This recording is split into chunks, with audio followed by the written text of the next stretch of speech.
Welcome everyone to another episode of Fins Nation, and today we're going to be discussing the overall chatter surrounding the Miami Dolphins over the weekend and some things going on OnlyFins as well, which by the way, if you have not joined OnlyFins, it's only $3 a month. The link to the Discord server is in the description below, and that's where the 3 yards per carry crew, Alfredo Arteaga, Simon Clancy, and Chris Kaufman give you some awesome insider information that you cannot get anywhere else, nor will you ever get anywhere else. So with that being said, if you haven't joined OnlyFins yet, make sure you go ahead and do that. You're going to have a lot more fun on there than going all over Twitter and listening to the toxic talk going on over there.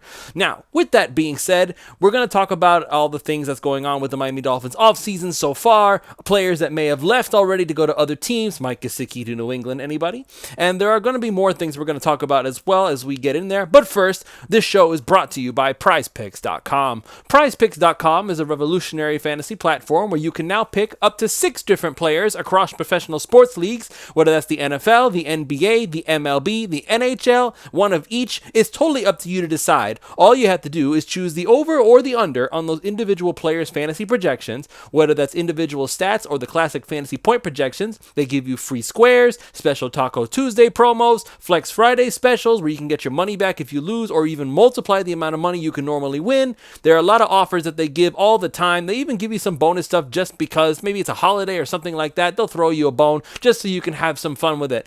Just use the promo code 5, that's FIVE, and they will match up to $100 on your initial deposit when you sign up. Basically, that means you deposit up to $100, use our promo code, and they basically give you $100 off of their dime. So you have $100 from you and the $100 they give you to try to win some extra money. So again, use that promo code 5, FIVE, go to PrizePicks.com, who we at 5 Reasons Sports are proud to have as our sponsors.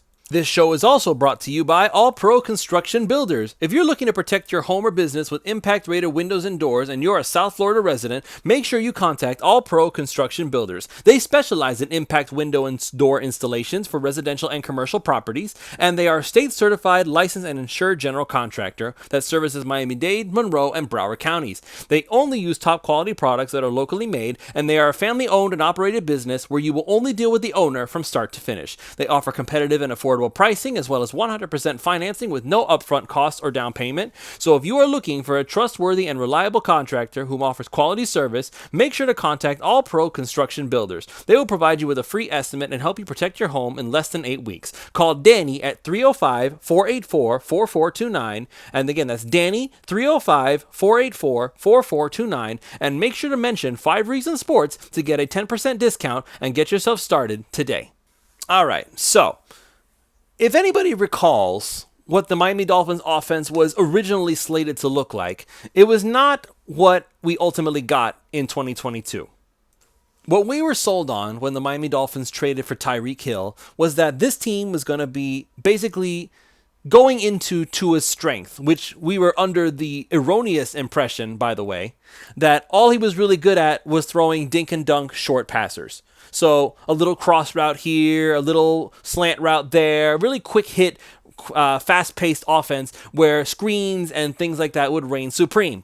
Well, ultimately, that's not what happened. In fact, it was the exact opposite what happened. The Miami Dolphins were one of the best deep-throwing teams in the NFL, and that is in no small part thanks to Tua. So regardless of what his arm strength or how far he can throw it down the field, Tua was one of the most accurate deep ball passers in the NFL last season.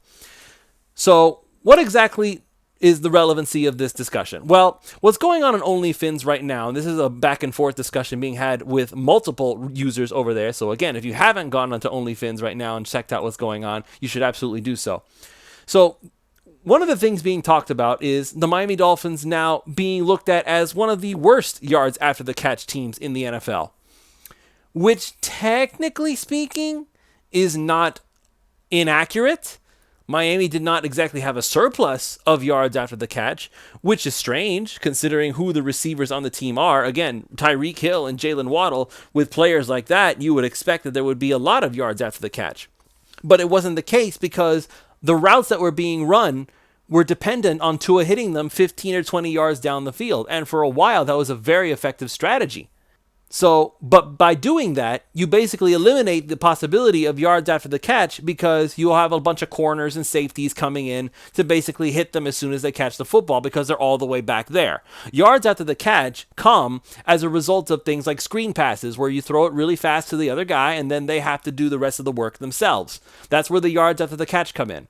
With what Tua was doing, there was no real opportunity for yards after the catch because by the time they catch the football, the defensive player has already closed in and gotten ready to make the tackle. Now, does that make the Dolphins bad at yards after the catch? I would say no, because if they were bad for yards after the catch, that implies that Tyreek Hill and Jaylen Waddle are not capable of doing such a thing. And some people are even making the suggestion that somehow the wide receiver core for the Miami Dolphins is not conducive to getting yards after the catch. May I remind everybody that the wide receivers are Jaylen Waddle and Tyreek Hill, literally two of the fastest wide receivers in the NFL. And you're going to try to tell me that they cannot do yards after the catch? It's more the routes than anything. So if you really want to blame the problem with yards after the catch, blame the Mike McDaniel offense. Blame Tua for being too accurate down the field, I guess. So, and it's funny because even with my coworkers to this day, there are still some people who are under this impression that most of the success and most of the yardage that the Miami Dolphins had in 2022 was somehow because of yards after the catch. In those instances, I look at my friends, my coworkers, and I tell them, did you watch the games last season? Like, there were very rare instances where, yes, Tua was able to hit Tyreek or Jaylen Waddle for a quick slant run, and they ran all the way in for a touchdown. But most of the time, Tua was just hitting him in the middle of the field, and that's where the big yards came from. And they went down almost immediately after that because as soon as the ball got there, they were getting pounded. So I don't know where this yards after the catch narrative is coming from. And at the same time, I also don't agree with the Miami Dolphins are bad at yard after the catch. Because if the routes themselves are what is creating the lack of yards after the catch, but they're still making big plays, I fail to see the problem. Don't you want big plays to be a regular thing? Don't you want there to be big chunks of 15 yards, 20 yards, 30 yards? Isn't that a good thing? I don't know. It just feels like no matter what the Dolphins do, it's never enough. And there's always this erroneous concept that Tua is bad at A or Tua is bad at B, and thusly they cannot do C and D. I was watching some clips regarding what the Miami Dolphins offseason looked like so far. And a lot of shows are giving the Miami Dolphins a lot of credit. I know that PFF, that everybody loves PFF, right? But I believe it was Sam Monson who was being asked the question, what are your thoughts on the Miami Dolphins offseason so far? And he literally was caught on the air. And I wouldn't call it caught because he was on the air and he knew he was on the air. That he was trying to make stuff up to complain about the Miami Dolphins offseason, and the best that he could come up with was that they weren't done yet. Well, I would say that if that's the case, if that's the best you can do to criticize the offseason so far, then the Miami Dolphins are having a really great offseason. Now, again, he's right about one thing. They're not done. I know that the Miami Dolphins are looking at some other players. There are reports out that they're looking at George Fant, who was a fantastic left tackle, but a terrible right tackle. So I don't think that's the answer to the Miami Dolphins' right tackle position. Again, we had this whole discussion a few shows ago. Like, you can probably see the last two shows as of this one. And I discussed both times the possibility of Kendall Lamb stepping up, the possibility of some other players who have not even shown up yet stepping up to the plate. So no, the Miami Dolphins are not finished with their offseason yet. Again, free agency has really only just begun. There's still a whole second wave of free agency that's going to take place. Now, there are some Dolphins that are on the move. Obviously, the biggest one of note, Mike Gesicki is now a New England Patriot. Why? Somehow, this doesn't surprise me. This just seems like a very Patriot thing to do. They did just trade Jonnu Smith, so I get it. They're probably looking to replace the guy. There's a lot of incentives on Gesicki's deal. It's a one-year deal. So I'm sure that Belichick is going to try and get a data dump and say, hey, so what's the secret behind the Mike McDaniel philosophy? And Gesicki, listen, I'm not going to sit here and say he didn't know the offense. Obviously, he knew what the offense was. I'm sure he studied his playbook and he knew what the offense was. It's just he couldn't actually execute it because what he was being asked to do is not his game.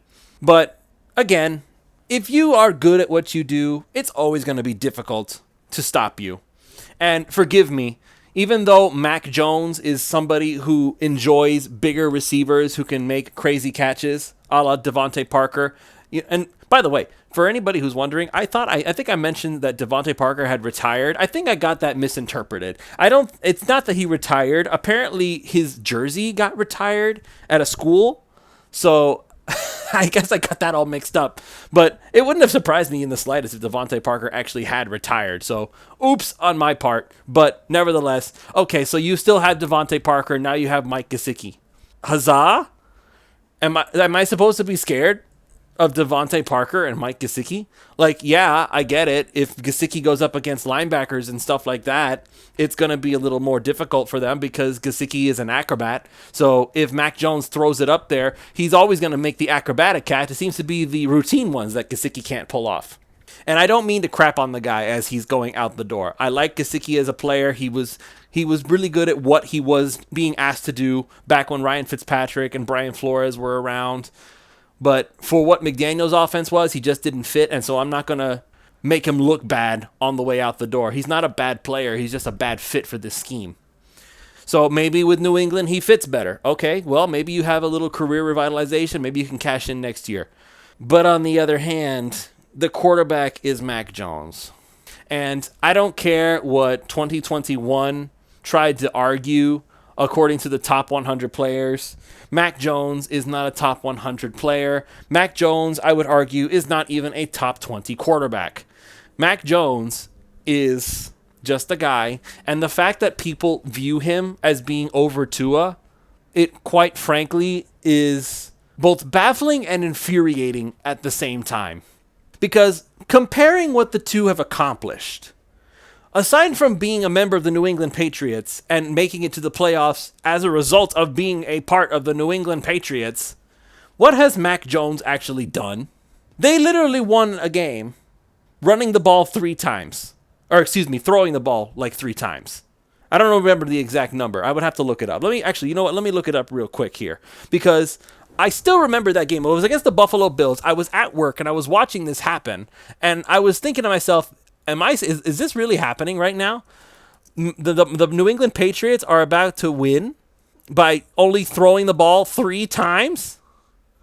And yes, this was back in December 7th, 2021. They defeated the Buffalo Bills 14-10, and Mac Jones finished 2 for 3 for 19 yards.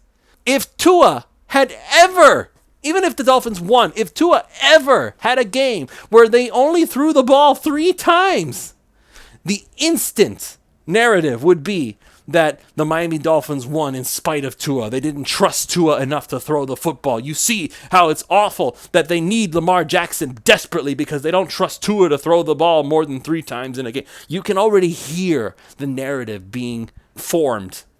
With Mac Jones, that's not the case. It's just Bill Belichick being mindful of the weather conditions and the situational football, and it's genius that you just run the ball over and over and over again. You don't force Mac Jones to do something he doesn't have to do. You see how the narrative changes? You see how it's treated differently depending on who the player is and what the team is? It's quite frankly exhausting. And if I have to hear one more time that Tua's arm is a nothing. Like, we're acting like Tua can't throw the ball 40 yards down the field. Tua can throw the ball down the field. It just doesn't have as much zip as guys like Justin Herbert and whoever else you want to throw out there. Tua's arm is not weak. It's average. It's average. Maybe you can even argue it's a little below average, but it's not like the weakest arm in the NFL, okay? We're acting like Tua can't throw the football. And obviously that's not true because Tua was ranked the 1st overall in passer rating. And it's funny because when I use that argument on people, because people love passer rating so much, I personally have never been a big passer rating fan simply because there's so many factors that go into that. Player drops a pass, then it goes against his passer rating. An interception gets bobbled because the player couldn't reel it in. That goes against the quarterback's passer rating. It's not his fault. The receiver screwed it up. All that stuff goes against passer rating. And so But nevertheless, Tua was number one in the whole NFL over Patrick Mahomes. MVP caliber Patrick Mahomes. Best quarterback in the NFL by any stretch, Patrick Mahomes. And we're sitting here acting like, oh, it was just his receivers.